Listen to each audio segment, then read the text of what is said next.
Holy shit. There must be a full moon going on or something, because seriously, this has been the weirdest couple of days, especially with technology. So anyway, welcome to the live stream. I am here and we are talking today about episodic narrative versus actual story.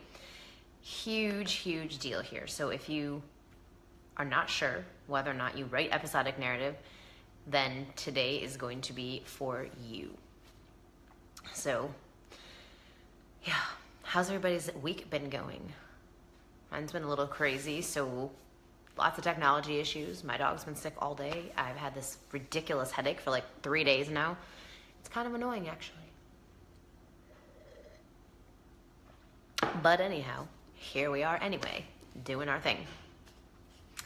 All right, so I did a training that came out this morning, a free training about the difference between an episodic narrative and an actual story.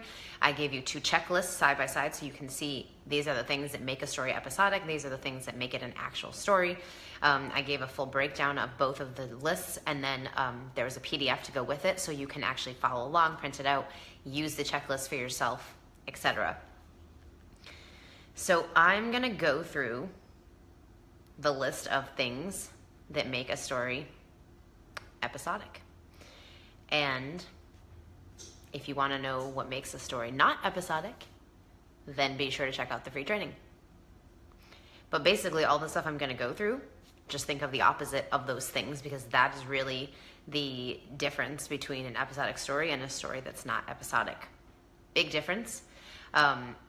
I work with lots of writers, so throughout the year, probably hundreds of writers at this point, through workshops and private coaching and editing services, and just over the years. And these are probably the most common things that I see in stories that are problems. So if you notice any of this in your own stories, don't freak out, because again, everybody does this, especially in the beginning. Episodic narrative is kind of a common thing for writers, is that we think we're writing stories, but we're actually not, because they don't actually fit the criteria of what a story is. And that is a key point here, because if your story doesn't fit the definition of a story, then it's not a story. So really important thing to make sure you actually have a story and not an episodic narrative. So just to go over the definition. So the definition of an episodic narrative is the day-to-day occurrences of a character's life. So we're literally just seeing this happened, then this happened, then this happened, then this happened, then this happened. And it's like following a character's life for a set period of time, a couple of months, a couple of weeks, a year, whatever. But that's not a story. And that's the big mistake that writers make a lot of the time, is they think that that is a story, especially if they bring in things like conflict and tension and drama, and they think, oh, but there's like 3 bad guys and there's all this conflict, so it must be a story. But it's not, because an actual story has very specific things that are required to make it a story, the things that take it from episodic narrative into the territory of actual story. So the definition of an actual story is a protagonist that wants something, an antagonist that opposes what the protagonist wants, and a journey that ensues because of it. So if that's not the definition that your story fits, then you still got some work to do. So don't worry if you do, because like I said, this happens to every writer, and it's definitely something that is very common, and I see this probably more than I would like to in the stories that I edit. But that is why I'm doing this training. That's why I teach the stuff that I teach about story, because I want you to learn what you actually need to know, so that way you don't fall into this big trap of writing an episodic narrative and thinking you're writing a story. So, all right. So here is the things, and I'll go through the list of the things that make it episodic and just give a quick mention of what makes it not. So too much uncontrolled emotion. That's the first thing on the checklist, because in stories that are episodic, we get random things happening, random emotions, so a character's just angry for a while, their character's crying or upset or sad, but it doesn't actually have a point. There's nothing it ties into later. There's nothing that brings it to add the story forward or anything like that. It's literally just random emotion. In a story, all of the emotions should make sense. It should fit what's going on in the scene or in that part of the story, and it shouldn't be overdone. So you don't want to have a character who's just angry the entire story or sad the entire story. There has to be more to it than that. So if you find that you have random emotion happening in your story, you may have an episodic narrative. Now, this is a really good one, and it goes along with the uncontrolled emotion thing, is if you have too many characters that are just drinking and eating all the time. So it's fine if you're writing a story where maybe there's a scene or two where they are at a bar or they're at a restaurant or something. That's totally fine. But what I see so often in episodic narrative is that we're seeing the characters eat breakfast, lunch, dinner every single day, or there's at least a mention of breakfast, lunch, dinner.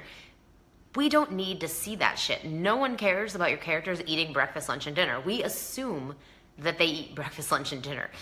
So it's not something that has to be shown to us. It's just filler. And so what ends up happening is if you're not sure what's actually happening in your story, you'll just start bringing in things like this because you're trying to fill space. Okay, well, I know 5 or 6 things that are going to happen across the story, but I don't know what to put in the middle, so I'm just going to have them doing stuff like eating and drinking.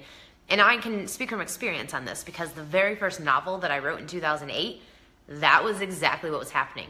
Yeah, there was a little bit of a story there, but for the most part, the character was just running around crying, being upset about stuff, drinking too much, eating too often. It's just not necessary. It's just not necessary. And honestly, it makes you look like an amateur and it makes your story not as effective. So don't do that. If you find yourself writing too many scenes where your characters are eating or worrying too much about them eating, get rid of that shit because we don't need it. It makes your story episodic and it's not necessary. Now, dialogue that has no point or doesn't move the story forward is a very, very key sign that you have an episodic narrative.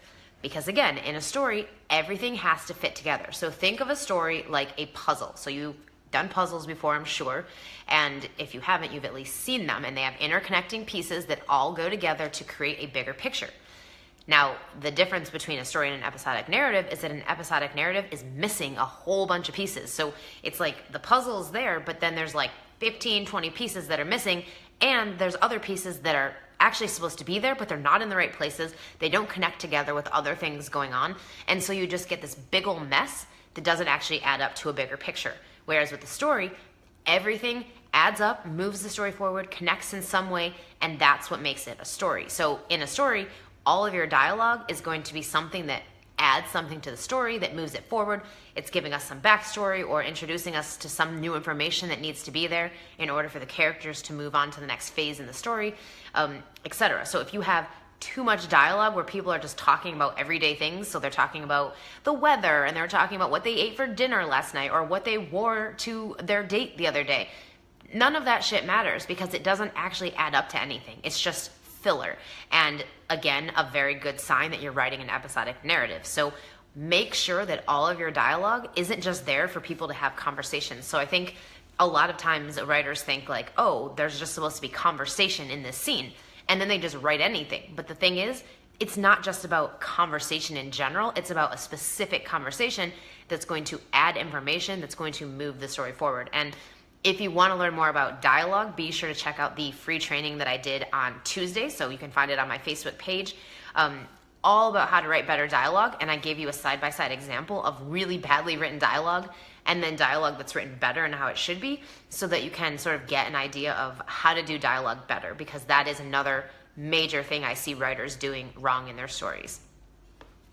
All right, and then we've got too many scenes that don't have a goal, a point, or that don't move the story forward. So if you're writing an episodic narrative, this is going to be the case for most of your scenes, is they're not going to have a purpose, they're not going to have a goal. It's just going to be something's happening, something's happening, something's happening, but we're not adding up to anything, and it's not really connecting to anything else. In a story, every single scene has a goal. It has a mission that has to either be achieved or not. So, I mean, in most scenes, we get a setback. So we get to the end of the scene and there's a setback for the characters. So now they are set back on their journey or the goal that they're going after. And they have to go now into the next scene, which is normally a sequel, where they recuperate, figure out what to do next, make a new decision, and then move on to the next scene. So if you find yourself writing too many scenes where you don't really know what is the purpose of the scene, then that's probably a very good sign that you're writing an episodic narrative. Because again, it's not about just putting a bunch of shit together and making it a story. It's about putting key pieces together that lock, that interact, that actually add up to something bigger. So again, going back to the puzzle analogy. So you're going to want all of your pieces in the right places so that the bigger picture looks how it should look and adds up to what you want it to. Hey, Cynthia. When I feel like I'm getting caught up in episodic narrative and I keep hearing you say, is it moving the story forward? Awesome. Yeah, that is something I learned from Larry Brooks. So he's my story mentor. He's the reason that I even know anything about craft and story structure. And absolutely, I credit him with all of it. So if you haven't read Story Engineering yet, get yourself a copy and read it.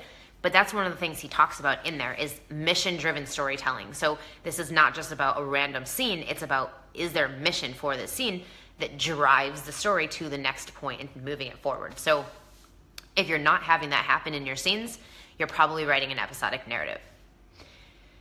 Okay, unnecessary backstory or random information. So this is another key sign of an episodic narrative, is we just get pages and pages of information dumped on us about the history, about a character's backstory and life. And a lot of writers place way too much emphasis on the things that happened to their characters in the past. We don't need to see all that shit. All a reader cares about is the little pieces of the backstory that are going to help them make sense of what's happening in the current story. So if you're just dumping in backstory because you think it should be there or because you think, well, they won't understand the story without it, then really look at it and say, is this actually necessary? And then is all of this necessary? Because maybe the information needs to be there, but maybe not that much. So maybe you could cut out some of it and just have the most important stuff. So when it comes to backstory, you're always looking for bare minimum. Larry Brooks talks about it as the iceberg principle, which he says is we see 10% of the iceberg above the water at the surface, and then most of it is underneath the water, but we don't see it at surface level. So that's exactly how backstory works, is the reader's gonna get about 10% of that sprinkled throughout the story.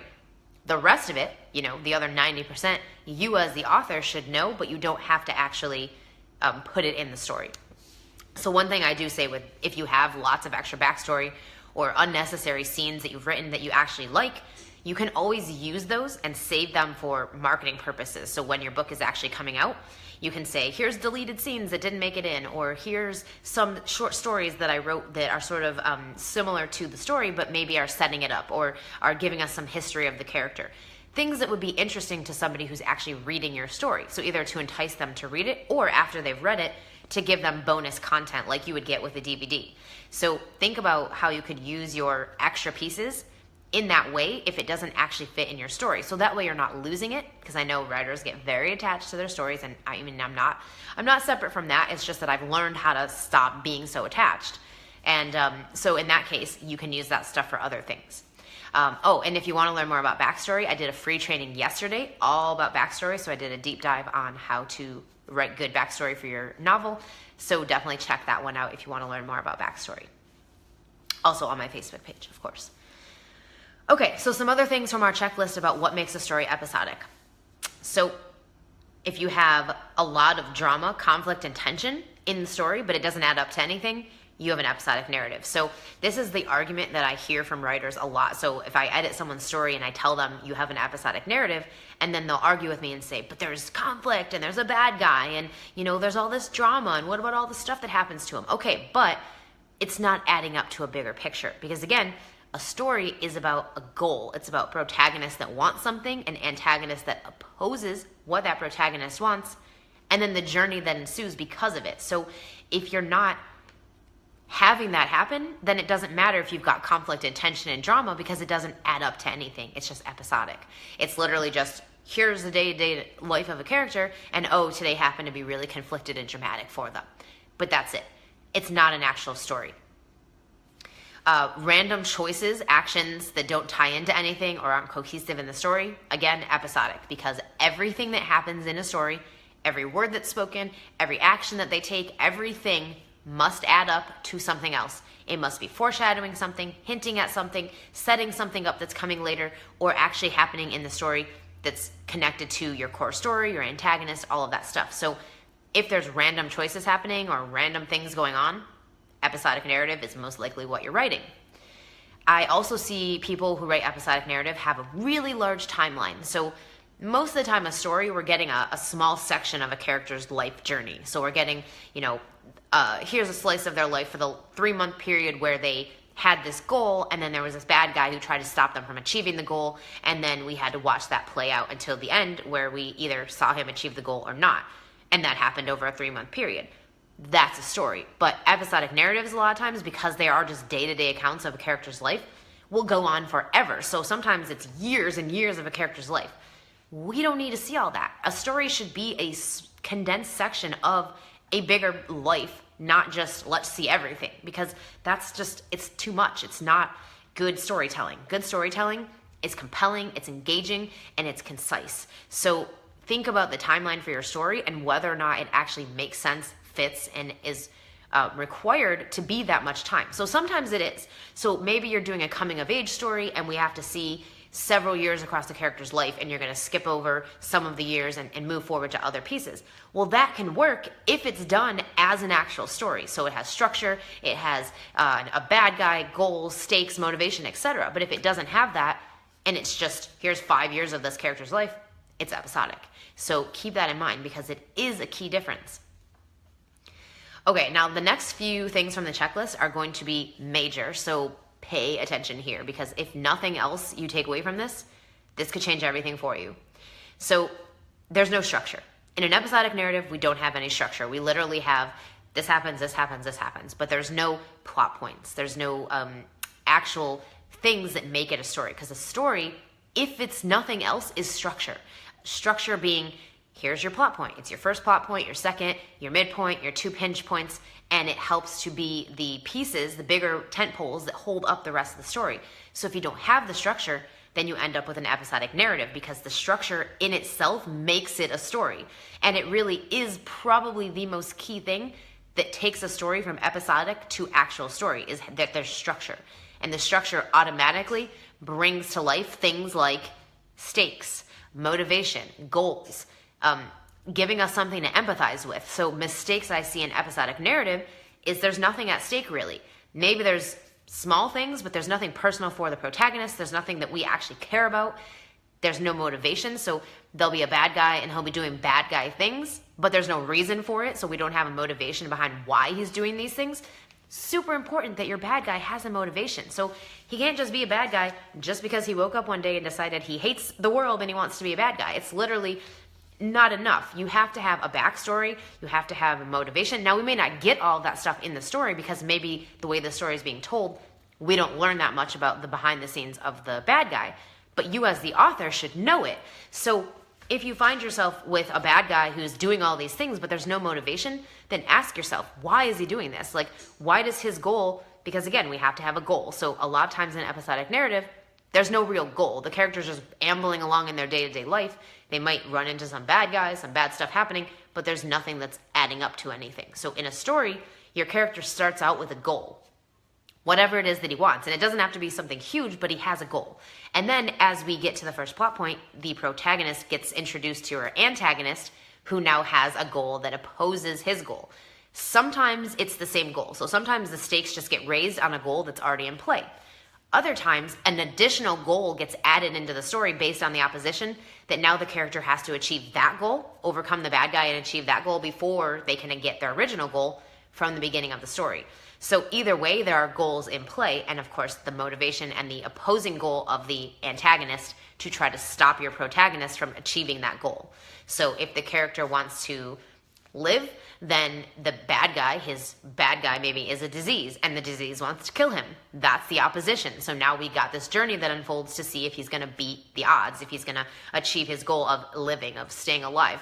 And then of course there's all these other things that are going to happen along the way. So there's the opposing goal, there's the motivation, there's the stakes. And if we don't have that, your story is episodic. Another big thing, and these are the last couple of ones, is number one, empathy. We have to empathize with your protagonist. So we don't have to like him. We don't even have to care that much about him, we don't have to care for him that much, but we do have to care about what happens to him. And we do have to empathize with the situation that he's dealing with. So a good example that I always use, and I talked about this in the training this morning, is the movie Mr. Brooks. So if you've ever seen that one, it's about a serial killer who has never been caught. So he's basically really good at getting away with killing people. And that would kind of make you not like him, right? Like it would automatically make you think, oh, like, screw this guy. Like, I don't want to root for him to win. Like, I don't want to see him. I can't empathize with that. But the way the movie is written, the guy actually doesn't want to be a serial killer. So he actually has a split personality and another voice in his head that tells him to do bad stuff. and he can't fight it because he's not strong enough mentally to fight it off. And so he does these things, but you can see how tortured he is, especially at this point in his life in the story. He's so tortured by making these bad choices and doesn't really want to be that person anymore. So that you can empathize with, and that you can recognize as, okay, you know, this guy's an inner struggle going on. He doesn't want to be a bad guy. So even though you may not like him that much because he is killing people and he is a bad person, you sort of empathize with the situation he's going through, which is that he wants to be better. He wants to change. And it's just a very big struggle for him because of this inner voice and this second split personality. So again, it's not about liking the character, but it is about empathizing with them. And a lot of times in episodic narrative, there's no empathy. We could care less what happens to the character because you haven't given us any goals, any stakes, any motivation. So the empathy isn't there automatically because those other pieces are missing. So it's really important that you have empathy in your story. Now, with episodic narrative, because it's the day-to-day occurrence of a character's life, it could go on forever. There's no real official ending unless the character dies. But even then, that's not really a resolution to anything. So that's a really key thing for episodic narrative versus story, is that a story has a true middle, beginning, and end, and we're not just getting this happened, then this happened, then this happened, then this happened, and oh, we're just going to end now. Because episodic narrative could go on forever. There's no real endpoint. But a story has an endpoint because, again, there's a goal, there's a bad guy opposing the goal, and then we're going to see that play out, and he's either going to achieve the goal at the end or he's going to fail. But either way, there's going to be a resolution to what's been going on. So a true endpoint in the story. That's what makes it a story and not an episodic narrative. And then the final way to tell if you're writing an episodic narrative, this is one of my favorites, is that when someone asks you why you made the choices that you made. So as an editor, I'm always looking at writer stories, reading them, and then I'm wondering, why did you choose this situation? Or why did you make him do XYZ thing in the story? And if your answer to why you made those choices is, well, that happens in real life, you know you're writing an episodic narrative. And this is important because in real life, it might happen that way, but a story is not real life. It's fiction. And so even if the story brings real life things to life, and even though a story is true in the sense that, well, this could technically happen, it is something that does happen in real life sometimes, a story does not follow things that happen in real life. So, you know, in real life, people do things without motivation sometimes. Sometimes they just want to be stupid, or they just want to be a bad guy and they just do something messed up. There's no real motivation to it. But in a story, you can't have that. You have to have the motivation. You have to have the stakes, the goal, the empathy. And without all of that, you don't have a story. So if your defense is, it happens in real life, but it happens in real life that way, because I hear that a lot, then you're writing an episodic narrative. Because the defense for somebody who actually is writing a story is that they have a full understanding of craft, of why they made the dramatic narrative choices in the story that they made, and they can give you a compelling reason for why they made that choice.